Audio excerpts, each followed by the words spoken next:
Forex association के सदर मलिक बोस्तान ने दावा किया है कि डॉलर 250 रुपए तक सस्ता होगा। डॉलर का अगला लेवल 250 रुपए होगा। बोल के प्रोग्राम आज की ताज़ा खबर में गुफ्तगू। हमें दिया कि 270 के बाद इसका अगला लेवल 250 है, वो भी होने ही होने इंशाल्लाह अल्लाह के हुक्म से। अच्छा, तो हम ये कोई खाम खा दावे नहीं कर रहे, हकीकत में हकीकी दावे होते हैं। फिर हमारे फंड आने, फिर इसी तरह रेट नीचे रहेगा। 5-10 रुपए को आप कंसिडर नहीं करें, ये इस मार्केट का हिस्सा है। हमने 20 मिलियन डॉलर एक्सचेंज कंपनियों ने इंटरबैंक में सरेंडर किए। 2 दिन से पब्लिक ले ही नहीं रही थी, हमारे पैसे खत्म हो चुके थे।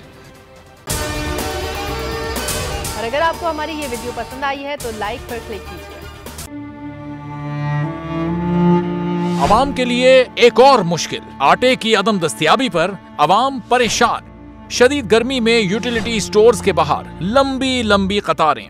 बोल ने निभाई सहाफती जिम्मेदारियां, पहुंचाई घर घर ये आवाज। इस्लामाबाद के यूटिलिटी स्टोर से सस्ते आटे का हुसूल शहरियों के लिए ख्वाब बन गया।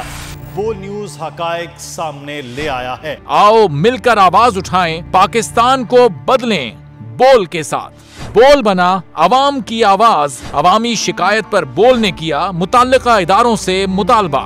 सुबह 6 बजे से आकर ये लोग आटे का इंतजार करते हैं। 7 बजे आई हूँ और नहीं मिल रहा है आटा, पैसे नहीं होते थे उधारे लेकर आती हूँ। वो कहते हैं जी 7 खजूर लाजमी लें। हमारे पास आटे के पैसे नहीं होते तो खजूर कहाँ से लें?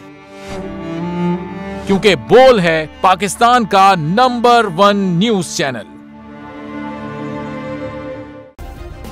सब्सक्राइब करें और बेल दबाएं ताकि कोई खबर रह न जाए।